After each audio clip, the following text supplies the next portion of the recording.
he told me that got killed. You don't make no money.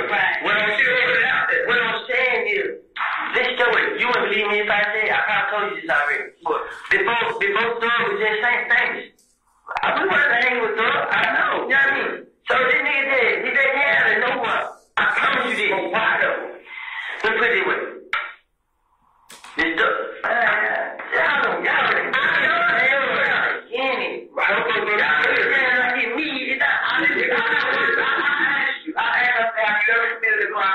You said no. And I said, well, why would he say, if I got a problem, Lil Woody will pull up and pop it at Noggin? Yeah, and he keep doing it. I don't even ask, like, why the hell did he put my name in these songs? He wasn't bad about it. You want to know what it sounded like, Grandma?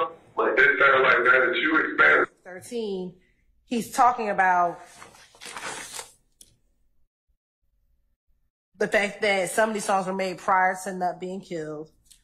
And the fact that they weren't hanging with Mr. Williams prior to him being famous.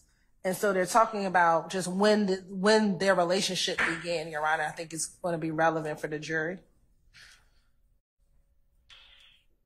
And the portion that they're talking about with the detective, she's clarifying what she had already asked him. She said, I asked you, have you ever committed for a crime for Thug? You said no. And I said, well, why would he say, if I got a problem, Lil Woody will pull up and pop at your noggin? And then Mr. Copeland responds, he keep doing that. I don't even ask, but like, why the hell this nigga put me in his songs? And so, again, that's Mr. Copeland. It's Mr. Copeland saying he doesn't know why Mr. Williams puts him in the songs. Has he given testimony about that already on direct? Not specifically, because again, once he said everything he said in here, he made it all up. We, based on the case, I have not gone line by line, because he's basically said at this point, everything he said, he's making it up. All right.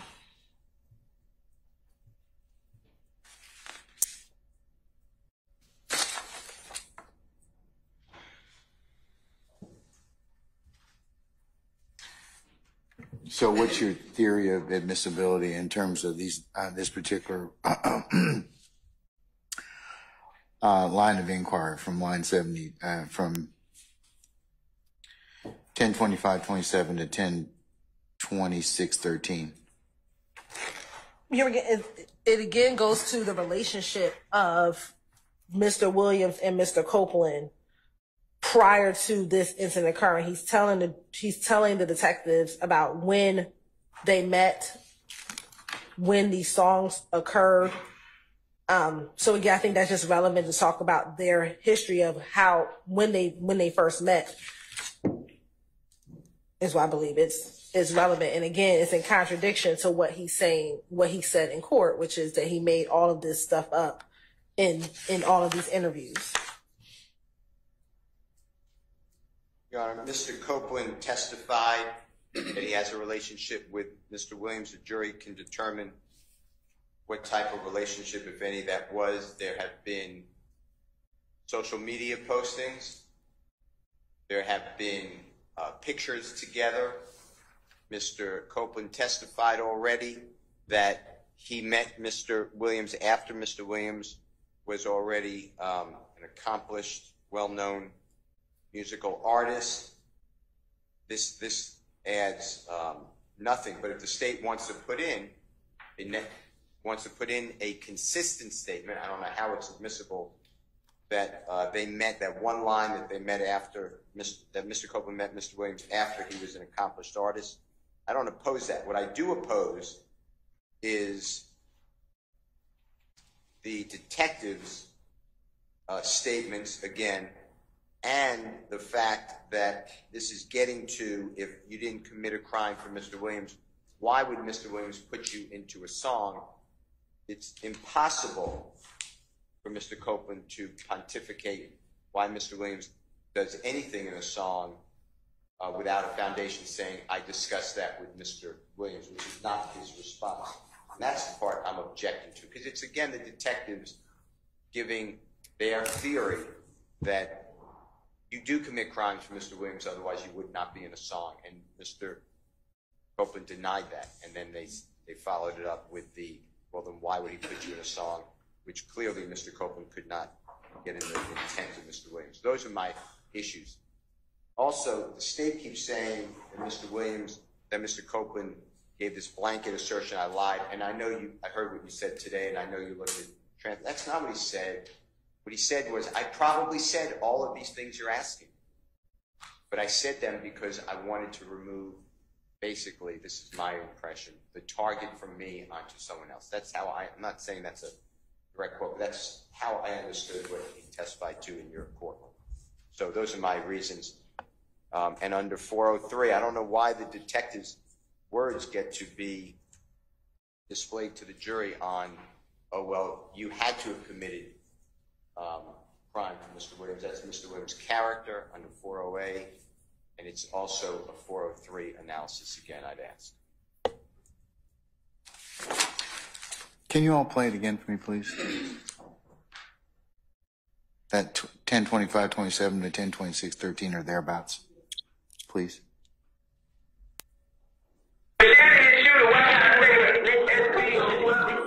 He made these songs when they got killed. It don't matter. What I'm saying is, this story, you wouldn't believe me if I said, I probably told you this already. But before Thug was just saying things. I was about to hang with Thug, I know. You know what I mean? So this nigga did. He said, yeah, no one. I promise you this. Why though? Let's put it this way. This Thug. Y'all already.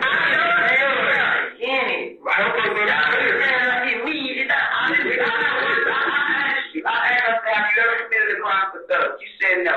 And I said, well, why would he say if I got a problem, Lil Woody will pull up and pop it at Noggin? Yeah, and he keep doing it. I even asked like, why didn't he put my name in these songs? He wasn't bad about it. You want to know what it sounds like now, though? 90. The difficulty with this, Your Honor, and this is going to be a call that you have to make. Mr. Copeland, when he's telling some of these stories, he begins with, this is what they said, and there's not a clear delineation from when he is speaking on what other people said to where he's speaking out of some sort of personal knowledge to where he's speculating.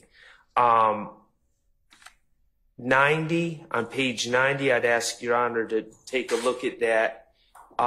He continues to, this begins on page 89 where it says, I'll tell you,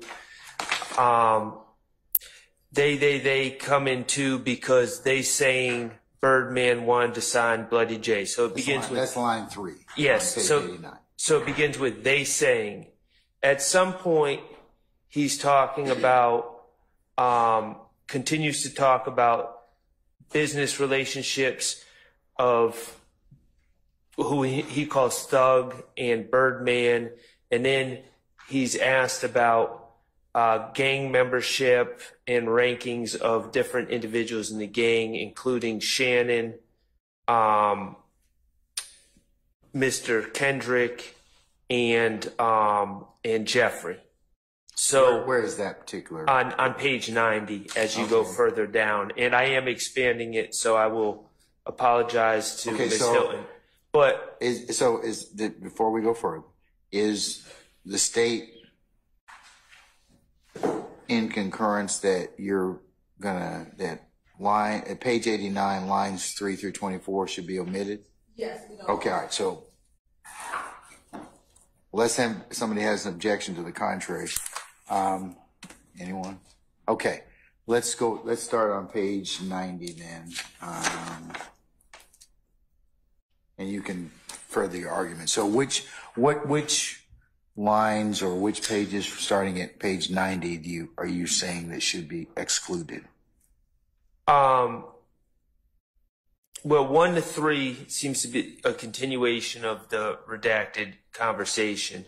But then after that, they talk about gang membership. They say, what's Thug's ranking? But Thug ranking, Thug ain't blood. They say he won't answer the phone for him. Right, that starts around line 11. 11. Okay. And so it's they say, so that seems to be based on hearsay. And then they ask about what rank he's claiming, and then he says, SHIT, last I heard, like, cause Shannon's supposed to be G-Shine, and Yak's supposed to be some other blood set, some bounty.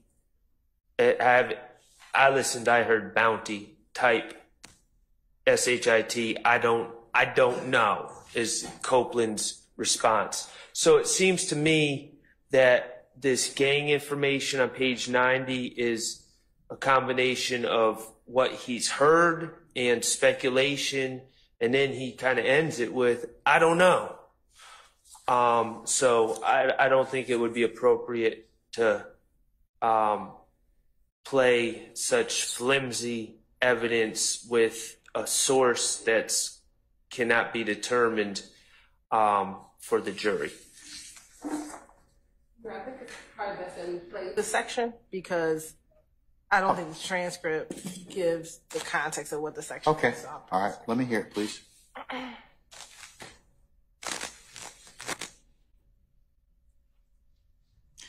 And what part of the transcript, this purpose of record, is it? Yes, Sharon. We're going to start page 90, line 1, and it'll be approximately around 10:38:20. And Ms. Hylton, I'm just going to make a suggestion that you continue it on to page 92 because the conversation continues on beyond page 90. Okay. Thank you. So you're going to play it from 10:38:20 to approximately 1 minute. 10:40:36. Okay.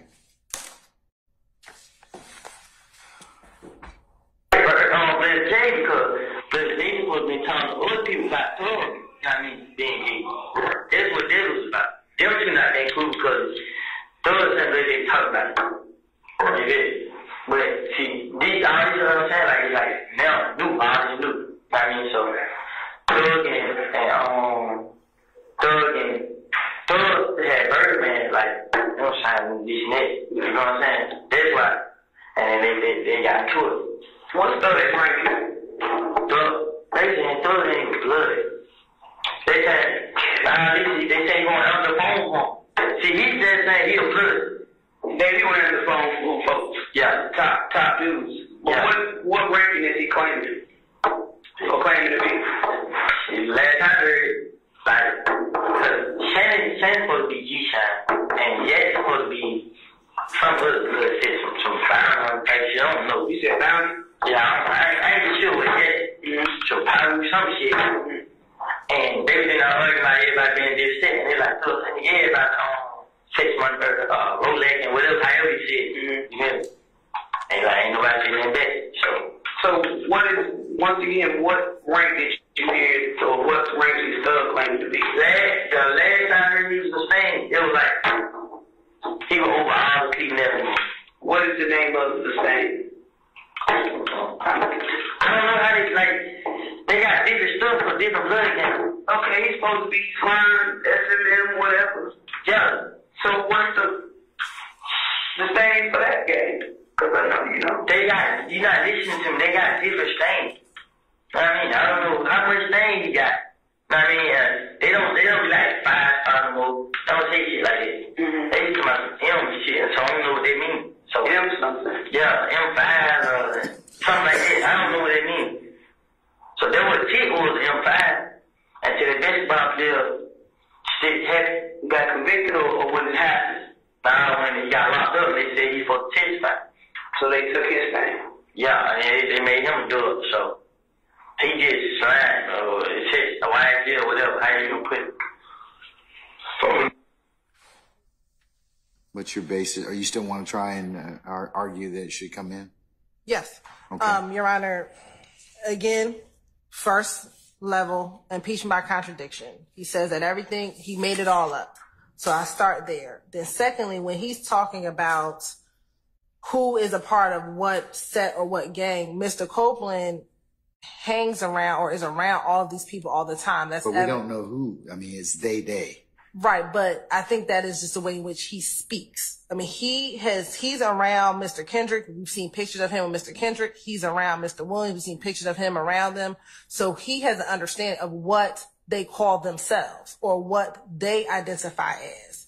And so he is telling them that is what they say. They claim that they are this. They claim that they are this, but this is not a third party telling him these things. He is friends, or at least at this time or prior to this, friends with each and every last one of these individuals, from Mr. Stillwell, Mr. Kendrick, and Mr. Williams. So he is telling the officers what he understands them to claim. And so we don't believe that they is a third party telling him something that he's unaware of. We believe that he has knowledge, personal knowledge himself, being that he hangs around or that he is with these individuals, as evidenced by the pictures that we've already introduced into evidence showing his relationship with all of these individuals. All right. Is that it? Okay. Mr. Schardt or Mr. Steele? Well, it's completely unclear what they refers to, who they refers to. The state is making their own determination that favors their theory of admissibility, but that doesn't shine through in the transcript or in the recording. What does seem clear from the recording is Mr. Copeland is getting information from somewhere else, and he also really doesn't know what he's talking about, or at least he claims to not know what he's talking about. He says whatever it is, I don't know about that. So he's just, and we all know people like this that say a lot, and then at the end of that long statement about everything say, but I really don't know that to be a fact, or I don't really know about that. And it just seems to me that if he doesn't know about what he's talking about, and we also don't know where he got his information from, that is not something that should pass 401 and 403 balancing tests, and not something that should be exposed to the jury. I do want to point the court to one specific line, which I think is actually the crux of this. On page 91, lines 5 through 8. What Mr. Copeland says, and I think that puts the other portions before it in context, he says, and they were in there arguing about everybody being dipshit. And they was like, Thug saying everybody sex, money, murder, Rolex, and whatever, however you say it. So one, that portion, Thug saying everybody sex, money, murder, a Rolex, and whatever, however you say it, would be a statement against a party opponent. Prior to that, I think what Mr. Copeland is saying is that they were claiming these other sets. G-Shine, Yak was supposed to be some other set. But whenever they were arguing, Thug said to all of them, everybody sex, money, murder, Rolex, or whatever, however you say it. So that portion is statement against a party opponent. The portions before that is him trying to say all these people are claiming these other blood sets, and then he in turn, Mr. William in turn says everybody sex, money, murder, or whatever you may call it. Well, again, or however you say it, excuse me. Again, we run into the same problem in that line that Ms. Hylton just read. And they was in there arguing about everybody being, it says dipshit. I'm pretty sure that it's not dipshit that he said. And they was like Thug saying everybody sex, money, murder. So again, we don't know who they is. We don't know about what they were arguing everyone being.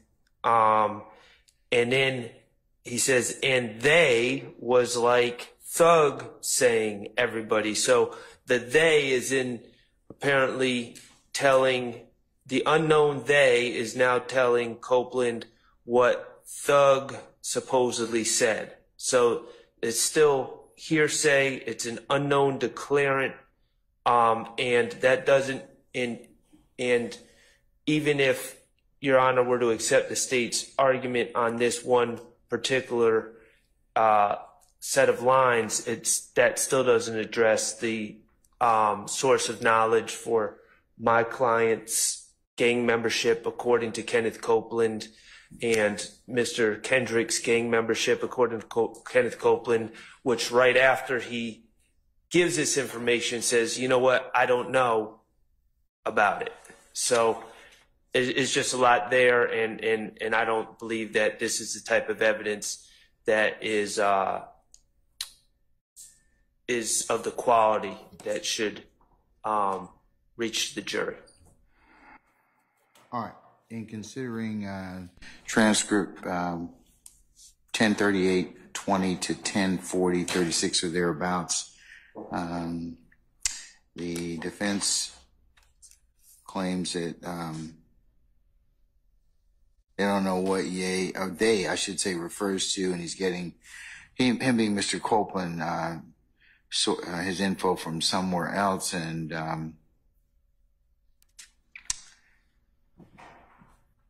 the unknown they is giving Mr. Copeland information. The state says this is impeachment by contradiction. They is a reference to what the witness, Mr. Copeland, knows, and that's just the way he talks, and this refers to his personal knowledge.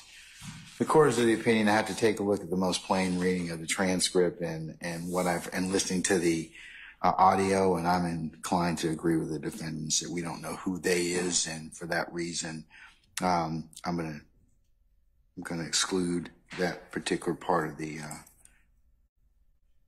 that to be played.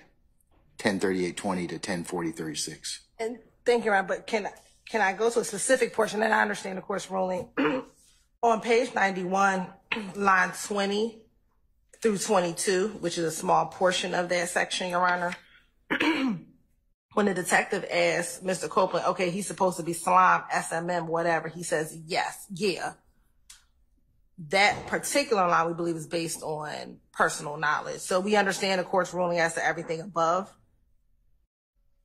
and everything after, but we would ask for those two lines, because that's not a they, that is, they ask him a question, okay, he's supposed to be Slime, SMM, whatever, his response is, yeah.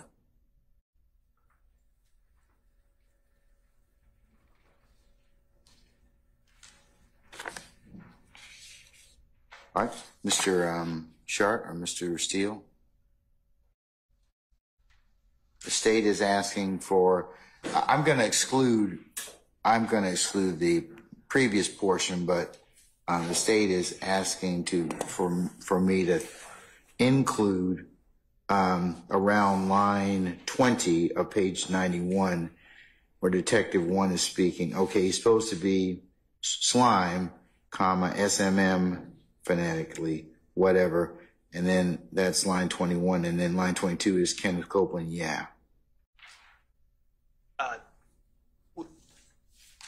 We agree with all our other objections to playing statements, notwithstanding. And they're still on a fundamental basis. You've objected to that already, so. That's fine, Your Honor. All right, Mr. Steele, anything further, sir? No, sir. Okay, all right. I will allow the state to play the line 20 through 22 over the basic objection. The defense doesn't believe that it's proper for the state to be playing this to begin with, and I've given them a continuing objection in that respect. All right.